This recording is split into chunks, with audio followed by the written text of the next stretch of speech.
Olá, queridos alunos, vamos então corrigir a semana 3 do nosso plano de ensino tutorado, PET 4, as atividades dessa semana que tivemos em relação principalmente ao tema liberdade, dentro do contexto de vários filósofos aqui, tanto Jean-Paul Sartre, como Francis Bacon, como outros que nós vimos relacionando sobre esse tema. Então vamos lá, a primeira é uma questão de marcar V ou F. Então nós temos aí, Sartre afirma ser livre não é fazer aquilo que queremos, mas querer-se aquilo que se pode. Então é um projetar a vida, né? Para Sartre, liberdade, nós devemos projetar o nosso próprio ser, criar essa existência nossa sem qualquer essência já pré-definida. O ser humano é um projeto aberto, né, da vida.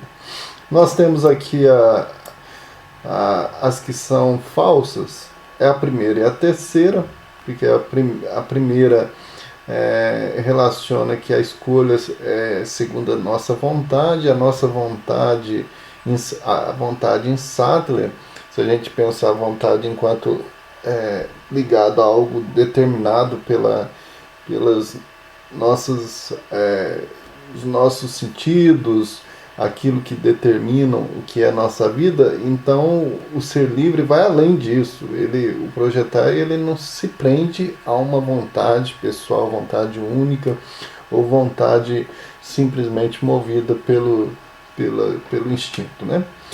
E a outra, sem nos importar com as consequências. Daqui aí está errado nesse contexto de pensar que ser livre no existencialismo é você ser responsável pelas suas escolhas. Isso daqui está ligado mais ao senso comum, né? Daquilo que todo mundo pensa, a maioria das pessoas pensa que é ser livre, é fazer o que eu quero e sem assumir as consequências, né? E não é nesse sentido. Ser livre, eu faço as escolhas e assumo aquilo que vai vir. Então, basicamente, é a letra C, onde corresponde às alternativas aqui. A número 2, analisando um pouco mais a obra, eu vi que em muitos comentários os alunos mandaram aí que a resposta seria a letra C, né? E aí eu vi na internet também muitos grupos de professores que eu participo que apontaram mais aqui. Mas assim, olhando diretamente na obra do Francis Bacon, Novo Organum, que é uma contraposição até mesmo à obra de Aristóteles, né? Que chama Organum. Então as tribos, os ídolos que nós temos, aquilo que eu já havia apresentado, né? Então são esses 4 ídolos que têm as características próprias de cada um. Só que esses exemplos aqui, a sequência que eu coloquei certa aqui seria a mesma daqui dos ídolos. 1, 2, 3 e 4.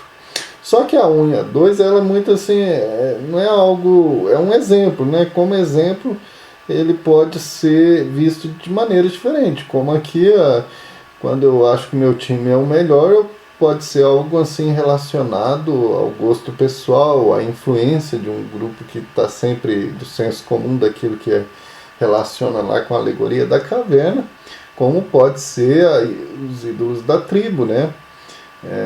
Pensar em algo que é do grupo, que está até limitando aquilo que é da natureza do homem, de perceber aquilo que é real, né? Ele sempre está distorcendo a realidade, como o segundo também. Então fica meio estranho. Mas só que a 3 e a 4, essa daqui fica difícil de discutir, porque os ídolos do mercado do fora estão ligados à linguagem.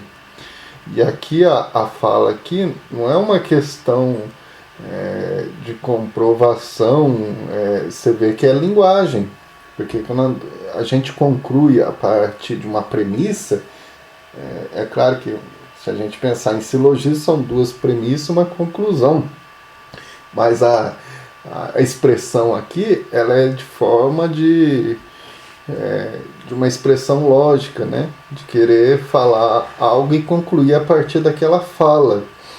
E no 4, os ídolos do teatro, eles referem-se àquilo que são sistemas filosóficos e religiosos. Então, se eu acredito no ensinamento dos antigos, aquilo que são os ensinamentos, são dogmas, né? São concepções que são trazidas pela tradição, e não estou aberto a novo conhecimento, aqui se argumenta e se define como um argumento daquilo que é de uma concepção já definida, tanto filosófica como religiosa. É um dogma de verdade, né?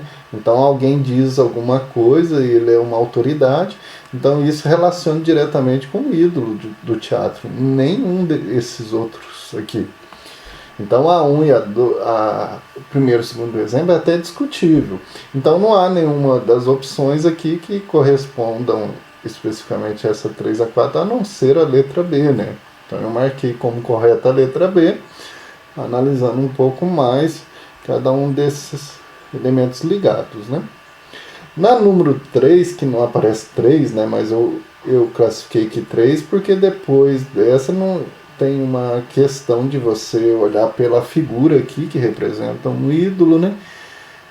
De fazer um pequeno texto relacionando aí o conhecimento com liberdade. Não tem nada a ver com as outras. Então aqui eu creio que seja um erro do PET, que deveria ter colocado aqui número 3, né? Então o conhecimento, ele é sempre algo que nos abre caminho, abre porta. O conhecimento, ele amplia a nossa maneira de enxergar o mundo, né?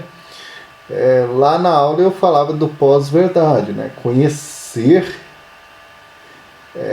implica em usar as ciências, o conhecimento construído por diversas correntes, pela história.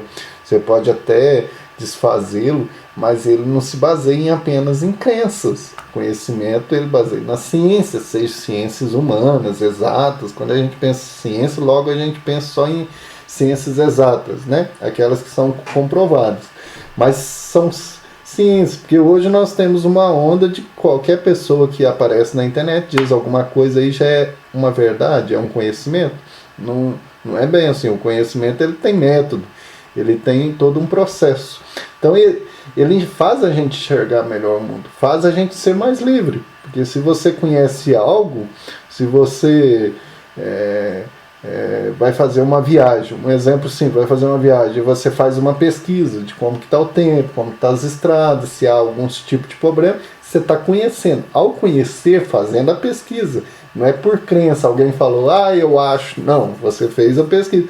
Então você vai fazer as viagens de modo mais livre, porque você sabe onde estão os problemas, onde não está, como fazer. Isso faz com que o conhecimento seja sempre mais livre. O homem emancipa-se com projetar a si, sem prender-se a ídolos.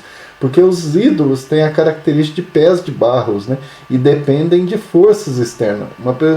Uma pessoa, uma situação para continuar e ser ídolo, depende de pessoas, depende de uma força, de um poder, aí, por armas ou por palavras. E ela, nesse sentido, tira a liberdade das pessoas.